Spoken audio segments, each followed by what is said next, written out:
Video parole is called to order. The day is July 19th, 2023. Time is 8:34 a.m. My name is Alvin Roche.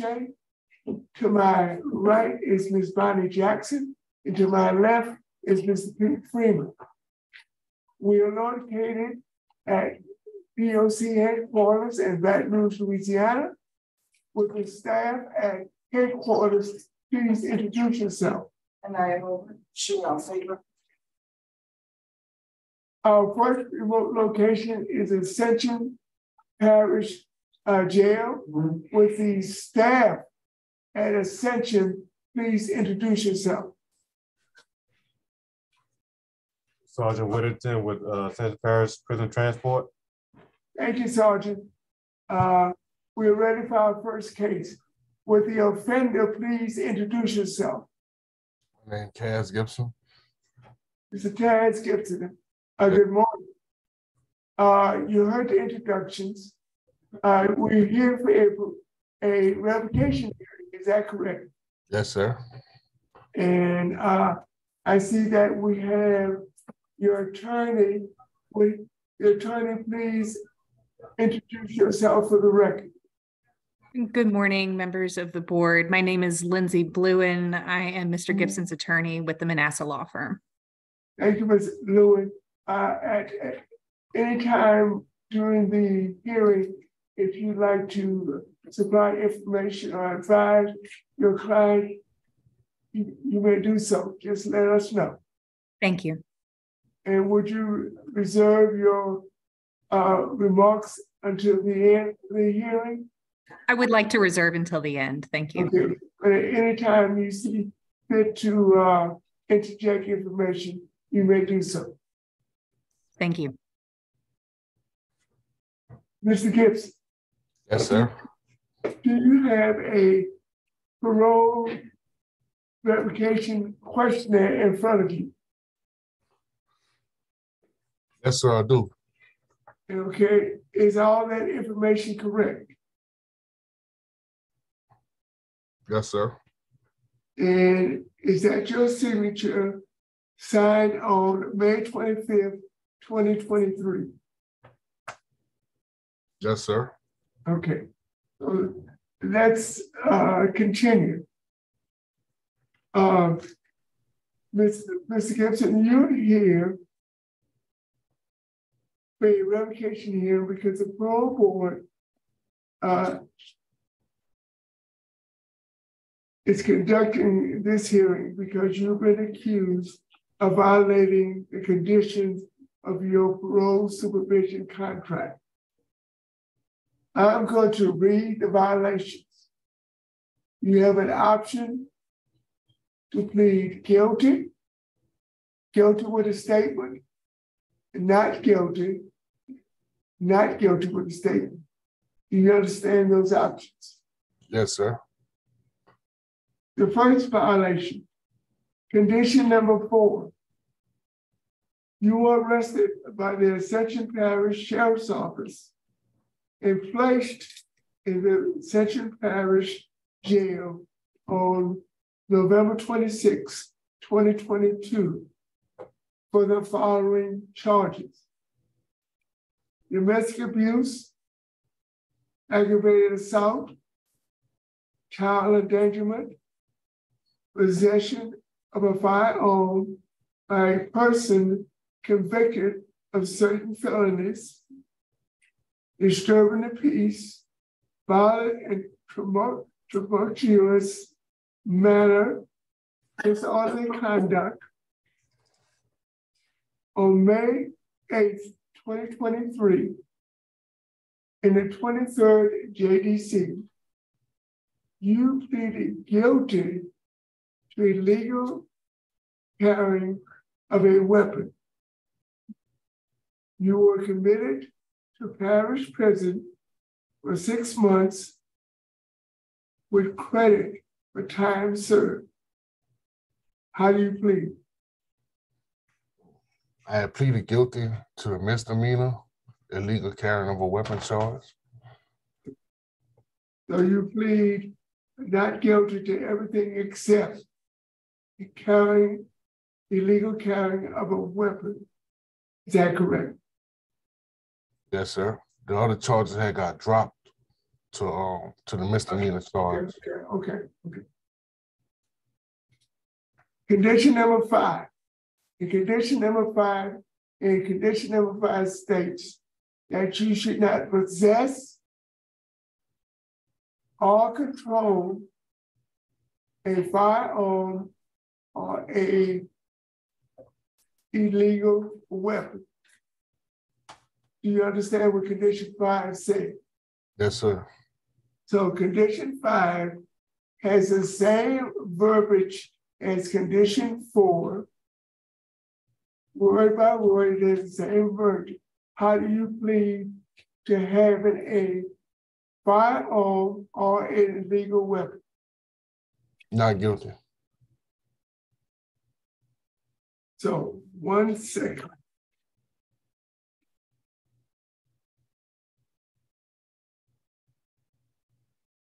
You pled guilty to condition number 4 and not guilty to condition number 5. Is that correct? Yes, sir. Okay.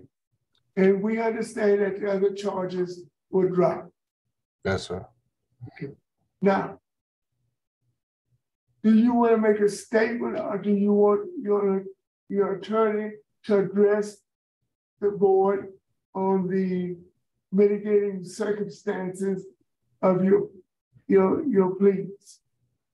I'm gonna let Ms. Bluen speak on it. Ms. Bluen, would you like to give us an explanation on why your client pleaded guilty to having a weapon and criminal activity? Absolutely. I represented Mr. Gipson on the instant charges in the 23rd JDC, as well as currently represent him now before this board. Mr. Gipson pled guilty to a single misdemeanor count, and that was a best interest plea. Mr. Gipson was not admitting that he had a weapon. However, in negotiations with the prosecutor, it was my advice as his attorney that to plead to that misdemeanor would be in his best interest, in that it was the only offer that the prosecutor was willing to make, and unfortunately was probably the best way to ensure that Mr. Gipson was able to return home to his family. So he did plead to that misdemeanor on counsel's advice, and did plead best interest to that misdemeanor.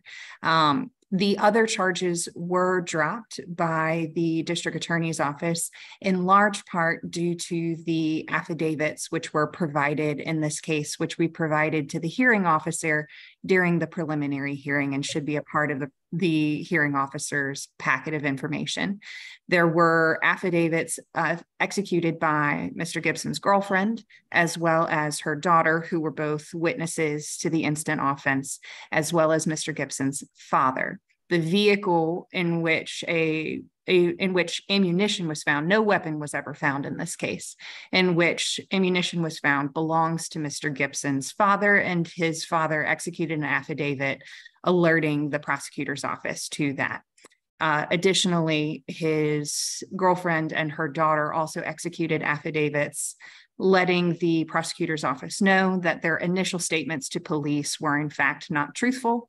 And as a result, the prosecutor's office did not pursue those charges related to the domestic offenses. And so in summary, Mr. Gipson did plead to that misdemeanor best interest on advice of counsel. And my advice to him was that this was likely the best way to potentially go home as soon as possible to his family. Ms. Gruen, there were eyewitnesses at the apartment complex that saw him wave and possess a gun, and those were multiple witnesses. And I understand why a girlfriend or wife would do an affidavit Because after the fact, they think about it, they were in danger, but it's a loved one and they don't want to see that loved one go to jail. But that loved one pleaded guilty to possessing a firearm, which is a violation of condition number 4 and 5 of his parole supervision contract. I have a police report, an actual police report, having eyewitnesses that are not related other than being neighbors of the girlfriend or the offender, and they stated they actually saw the firearm. There was ammunition in the car, and basically an affidavit by his father said it was his ammunition. I think any father, any dad or a parent would do that for a child. There was criminal activity. There was possession of an illegal weapon. Both serious violations of his parole supervision. And he pled guilty.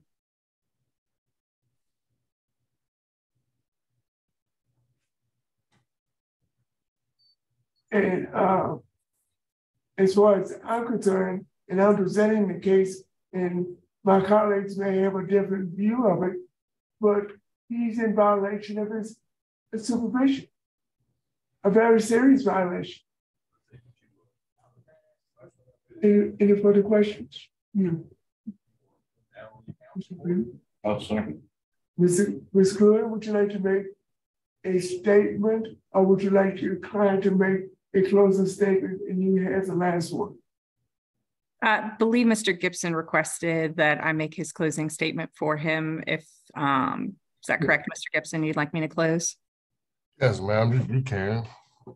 To the members of this board, I think if you question Kez for the next 8 hours, which I know is not your plan or intention, he would tell you that he would take full responsibility for being present at the apartment that night and for the argument that took place between him and his ex-girlfriend. As we've provided to the members of this board, Kez was compliant with every condition of his parole until this arrest occurred.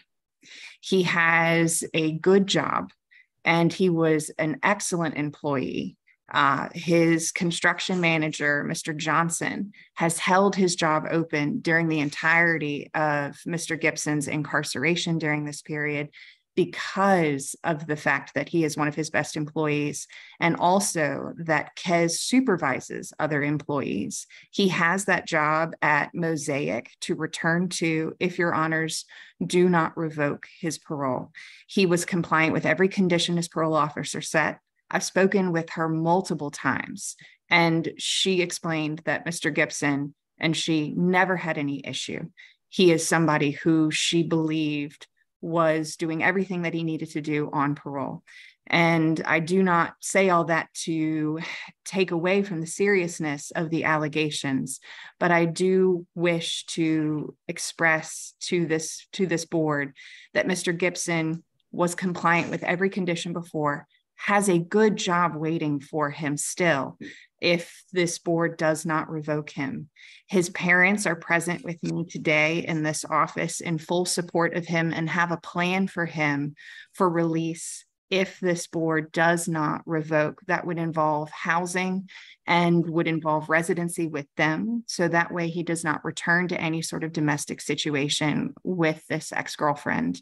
I'm confident that if this board gives Mr. Gipson another chance, you will see that he continues to comply with parole as per his parole officer's explanation to me, works very hard for the Mosaic construction plant and lives with his parents. Thank you. Thank you, Ms. Gruen. I'd like to move for executive session.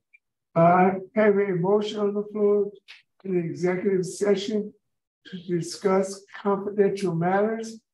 Would you call the roll, please? Albert Roche? Yes. Bonnie Jackson? Yes. Yes. Also second.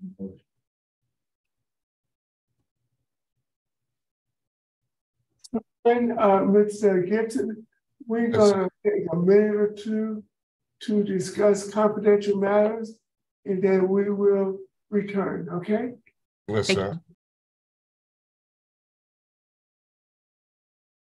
The Committee on Parole is reconvened.